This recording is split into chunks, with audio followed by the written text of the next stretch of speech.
dowladda Soomaaliya ayaa si rasmi ah waxa ay dowladda Imaaraadka ugala wareegtay qalabkii iyo ciidamadii ay ku tababari jireen gudaha magaalada Muqdisho. Maxamed Xasan Qays ayaa warbixintan magaalada Muqdisho ka soo diray. ciidamadan ayaa la sheegay tir ahaan inay gaarayaan 2,000 oo askari waxaana maanta si rasmi ah u la wareegay dowladda Soomaaliya. saraakiisha ciidamada militariga Soomaaliya ayaa maanta warbaahinta u xaqiijiyay inay la wareegeen tababarka iyo qalabkii ciidamadii ay tababari jireen dowladda Imaaraadka Carabta kuwaas oo ku sugnaa xerada General Gordon ee magaalada Muqdisho. abaandulaha ciidamada xoogga dalka Soomaaliya General Cabdullaahi Cali Caanood ayaa shaaciyay in ciidamadan maanta wixii ka dambeeyay xaqooda ku leeyihiin dowladda Soomaaliya sida uu sheegayna ay qaban doonaan howlo qaran. halkan saraakiishii Imaaraadka ee dugsigan maamuleysay waxay si buuxda taliska xoogga dalka Soomaaliyeed ugu wareejisay maamulkii dugsiga. waxaan la wareegnay dhammaan wixii dhismo ahaa oo dugsigu lahaa waa la wareegnay.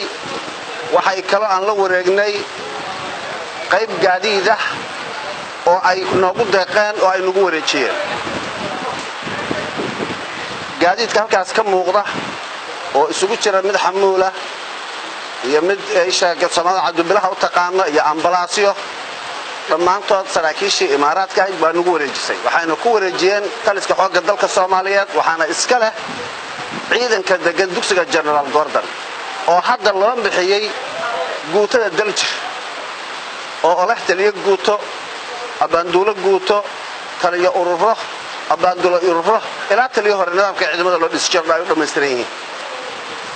hadda ciidankaas halkan degan saraakiishan garbahayga taagan waa saraakiisha xeradan iyo ciidankan iyo gaadiidkan iyo qalabkan maamuleysay. intii ay ayagu saraakiisha Imaaraadka ay ka baxaan sidii hore ay ahayd iyo si ka sii qurux badan yaa gacanta loogu hayay qalabka iyo dhismaha waana nadiif oo dacaayad fara badan oo hadda soo baxay oo la leeyahay warbaahintaas sii deysay dugsigii General Gordon waa la bilqayso saraakiishii nin walba oo iska qaatay baabuuro askartii mid baabuur buqaato waa la kartay. waxaas waa dacaayad iyo afmiishaarnimo iyo waxaan waxba ka jirin. Imaaraadka Carabta ayaa tababar iyo dhaqaaleysiin jiray ciidamadan oo isugu jira kuwa si gaar ah loo tababaray. xiisada u dhaxaysa dowladda Soomaaliya iyo Imaaraadka Carabta ayaa keentay in Imaaraadku ay wareejiyaan ciidamadan ay gacanta ku hayeen muddada badan isla markaana ay siin jireen dhaqaalaha iyo tababarka gaarka ah. Maxamed Xasan Qays, RTN TV, magaalada Muqdisho.